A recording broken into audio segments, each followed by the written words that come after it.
अस्सलाम वालेकुम व्यूअर्स, मैं हूं आपका होस्ट अब्दुल रहमान और आज डिस्कस करेंगे पिछले साल 2025 में वापडा की जानिब से पैदा किए गए 33 अरब 12 करोड़ सस्ते बिजली के यूनिट्स और हर यूनिट की औसत कीमत सिर्फ ₹3.83 रही है। आज की वीडियो में आप जान सकेंगे कि मुल्क भर में वापडा कितने पावर प्लांट्स चला रहा है जो कि हाइड्रो पावर प्रोजेक्ट्स हैं और सबसे सस्ती बिजली पैदा करने के बावजूद मुल्क में मुझे और आपको 35, 40, 45, 50 रुपए वाली बिजली क्यों मिलती है। पिछले साल 2025 में जनवरी से दिसंबर तक वापडा ने अपने 22 हाइड्रो पावर प्रोजेक्ट्स के जरिए 33 अरब 12 करोड़ यूनिट्स सस्ती बिजली के पैदा किए और एक यूनिट जो था औसतन वो ₹3.83 का पैदा हुआ है। पाकिस्तान में सोलर और हाइडल एनर्जी जो है वो सबसे सस्ते जरिए है। वापडा एक साल के अंदर मुल्क में पैदा होने वाली टोटल बिजली का 30 से 31% पैदा करता है।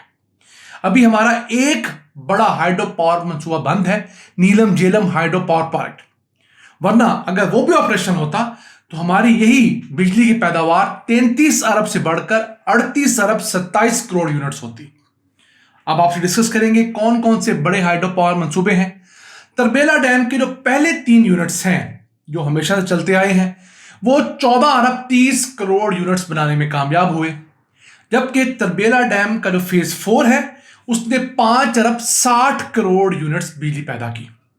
मजमूई तौर पर समझ लीजिए कि तरबेला डैम से कमोबेश 20 अरब यूनिट्स सस्ती बिजली के पैदा हुए। फिर हमारे पास पानी जखीरा करने के हिसाब से जो सबसे बड़ा डैम है मंगला डैम, उसने 3 अरब 60 करोड़ यूनिट्स बिजली पैदा की।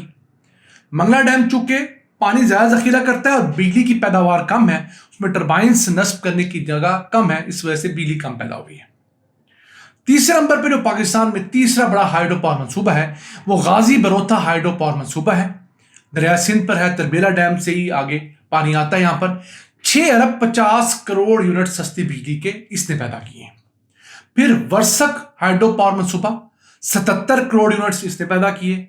चश्मा हाइड्रो पावर प्लांट उसने 79 करोड़ यूनिट्स बिजली के पैदा किए, जबकि दीगर जितने भी हाइड्रो पावर मंसूबे बचते हैं इनके अलावा उन्होंने 1 अरब 56 करोड़ यूनिट्स सस्ती बिजली के पैदा किए। Neelam Jhelum hydro power project 969 megawatt का है और सालाना 5 अरब 15 करोड़ यूनिट्स पैदा करने की सलाहियत रखता है, लेकिन चूंकि ये बंद रहा इसलिए वो 5 अरब 15 करोड़ यूनिट्स हमारे सिस्टम में ऐड नहीं हुए। 15% की कमी इस एक पावर प्लांट्स की वजह से हुई है। अब ये तो अब तक की हमारी कारकर्दगी है। मुल्क में इस वक्त जो इंस्टॉल्ड कैपेसिटी है वो तकरीबन 9000 मेगावाट की है जो कि पन बिजली से है। इसके अलावा वापडा 4 मजीद बड़े हाइड्रो पावर मंसूबों पर कंस्ट्रक्शन जारी और साई रखे हुए है। एक तो भाषा डैम है जो 4500 मेगावाट बिजली पैदा किया करेगा, 18 अरब यूनिट सालाना। फिर मोहम्मद डैम उम्मीद है अगले साल 2027 में मुकम्मल हो जाएगा, 800 मेगावाट इसकी सलाहियत है। और यूनिट्स में बात करें तो 2 अरब 85 करोड़ यूनिट्स ये भी अगले साल से प्रोड्यूस करना शुरू कर देगा। भाषा डैम ने 2029 में मुकम्मल होना है। फिर बात करें तरबेला फेज 5 की, वो अगले साल मुकम्मल हो जाएगा इंशाल्लाह। 1530 मेगावाट उसकी सलाहियत है और वो भी कोई 1.5 से 2 अरब यूनिट सालाना जो है बिजली की पैदा किया करेगा। फिर बात है दासू हाइड्रो पावर मंसूबे की जिसका फेज 1 इस वक्त अंडर कंस्ट्रक्शन है, जो 2160 मेगावाट सलाहियत का है। और अगर बात करें इससे सालाना बिजली के यूनिट कितने पैदा होंगे तो वो 12 अरब यूनिट सालाना होंगे।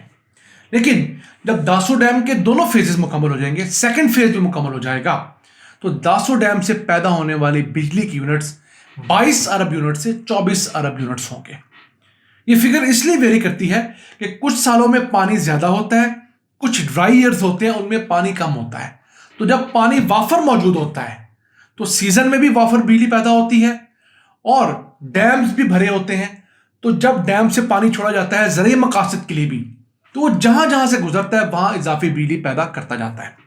लेकिन जो ड्राई ईयर्स है, जब डैम्स में भरपूर पानी नहीं होता, तो ऊपर से चूंकि पानी कम छोड़ा जाता है तो आगे टरबाइंस भी उतनी ज्यादा कैपेसिटी पे नहीं चलती, तो बिजली कम प्रोड्यूस होती है।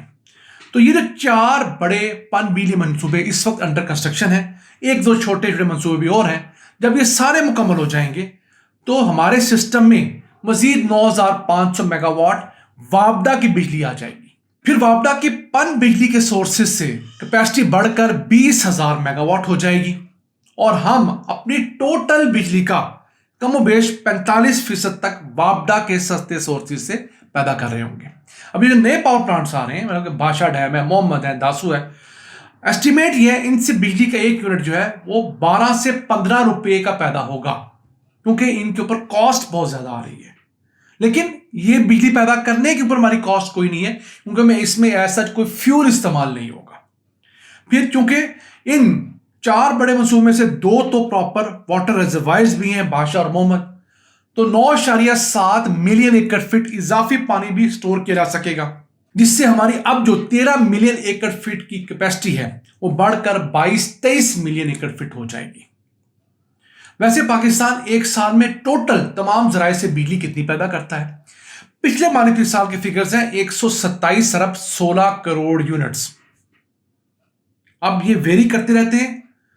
पाकिस्तान में चूंकि सोलर की डिमांड बढ़ रही है, लोग अपनी बिजली खुद ज्यादा पैदा कर रहे हैं, तो हुकूमत के सोर्सेज से हम बिजली कम हासिल करते हैं।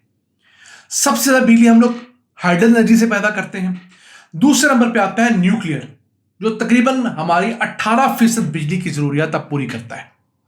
तीसरे नंबर पे हम RLNG से, इंपोर्टेड गैस से 17 से 18% बिजली पैदा करते हैं। फिर बारी आती है लोकल कोयले की, वो हमारी टोटल एनर्जी डिमांड का 12% पूरी करता है। उसके बाद हम लोग इंपोर्टेड कोयले से या थोड़ी बहुत मिकदार में अगर हम फर्नेस ऑयल इस्तेमाल कर रहे हैं, सोलर से, विंड से, बगास से बिजली पैदा करते हैं। तो हुकूमत को जो एवरेज 1 यूनिट बिजली का पड़ता है वो 7 से 8 रुपए की फ्यूल कॉस्ट है, यानी कि पैदावारी लागत इतनी है। फिर इसके ऊपर हुकूमत जो प्राइवेट बिजली घर लगा रखे हैं उनका किराया डालती है, वो कमोबेश 14 रुपए फी यूनिट होता है हर बिजली के पैदा होने वाले यूनिट के ऊपर हम लोग। तो उससे क्या होता है, 7 रुपए की कीमत में जब 14 रुपए ऐड कर देते हैं तो वो कीमत 21 रुपए तक पहुंच जाती है। फिर उसके ऊपर कमोबेश 9 रुपए के टैक्सेस पड़ते हैं, वो कीमत 30 रुपए तक पहुंच जाती है। फिर जो ट्रांसमिशन होती है, यानी कि पावर प्लांट से जो बिजली आपके इलाके ग्रिड तक आनी है, उसमें जो बिजली जाया हुई है, ट्रांसमिशन लॉसेस, वो किसने बर्दाश्त करने हैं? मैंने और आपने। फिर आपके ग्रिड स्टेशन से लेकर आपके घर तक रास्ते में बिजली चोरी हुई है, अगर ट्रांसफार्मर से कुछ चोरी हुई है, कोई तार से चोरी हुई है, ट्रांसफार्मर खराब है, वहां बिजली के लॉसेस होते हैं। वो डिस्ट्रीब्यूशन लॉसेस किसने बर्दाश्त करने हैं? मैंने और आपने। वो जो खरबों रुपए के नुकसान है वो भी हुकूमत बिजली सारिफिन पे डालती है। इस तरह हुकूमत को जो 7-8 रुपए वाली बिजली है वो हमें हुकूमत 35, 40, 45 और कुछ केसेस में 50 रुपए तक बेचती है। इसके बावजूद इतनी करप्शन है, इतनी मिसमैनेजमेंट है कि फिर भी हुकूमत का खसारा पूरा नहीं होता, पैदावार की लागत पूरी नहीं होती। नाज़रीन, ये था आज का एपिसोड। हमें उम्मीद है आपको पसंद आया होगा। अपनी सजेशंस, अपनी आराज़ से हमें आगाह रखा करें। अपने मेज़बान अब्दुर्रहमान को इजाज़त दीजिए। अल्लाह के बाद।